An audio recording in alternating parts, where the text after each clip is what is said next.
Hi, this is Marc Sperling. We're back here for the daily recap. It's Thursday.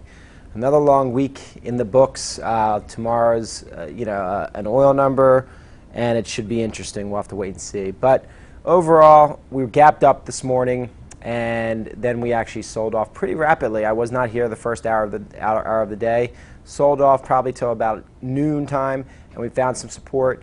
And the market closed. We actually rallied to green, and we closed basically for the day. A little bit of a round trip today. We're still oversold. It seems like we're still hanging in there, and there's still buyers as we get a little lower. But stock-wise, we are losing certainly some support across the board. Let's talk about the best in breed. I have to say it again. Amazon really, quite frankly, is the best in breed, and it keeps going higher. Made another high today. As I said, it's the parabolic move, and it's happening, so I don't know when it's going to stop. When it stops, it takes a break. But right now, it's on the move, and got to keep it on the radar, certainly. Facebook hanging in there. Went to try to get to 121-ish, but held that 120. It's just basing and really not doing a whole lot. Google was down early on in the morning. And I was saying I think the buy is closer to 720. I think it's hit 725 today.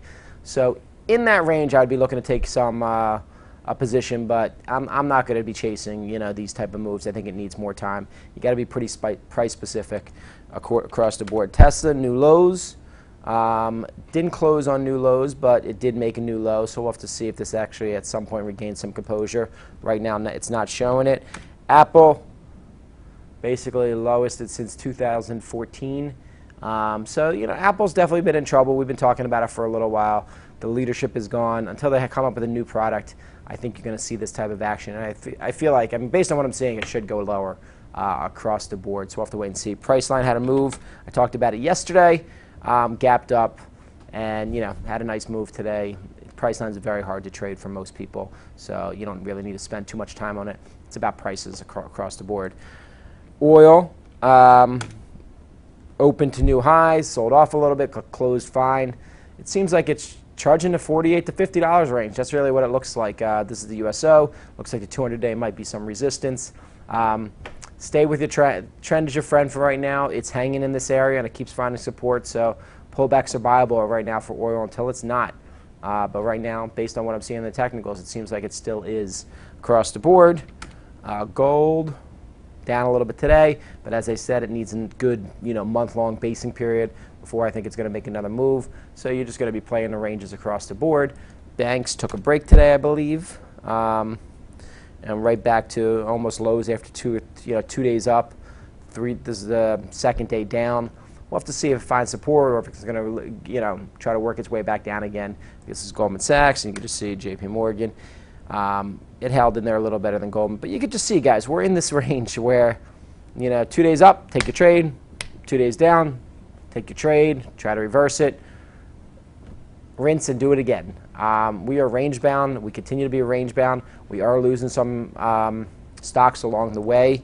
Obviously, retail has been very weak. I know today, notable, PANW, I think got a downgrade. It seems like, to me, lowers in the cards, maybe the 110, 120, 115 level might be the place to buy it. We'll have to wait and see.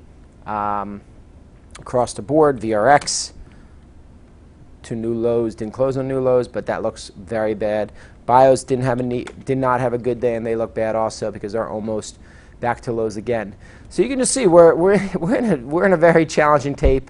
As much as it feels like we're losing leadership, the general S&Ps are hanging in there, which I think makes it a little bit more difficult. It would be nice if, as we start losing leadership, the S&P start losing some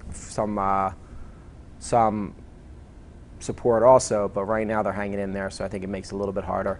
It's Friday tomorrow. Understand it's been a long week, back and forth. I don't see a whole lot going on. We'll see what the number brings in the morning. But overall, we're stuck in this range. You've got to be very specific with your prices and respect the fact that we are range bound. Don't expect breakouts to work, and quite frankly, breakdowns, I'm not expecting them to work that much, but they are working a little bit more consistently than at least breakouts. And that's the tape we're in. Can't fight it. You got to embrace it. I'll talk to you later.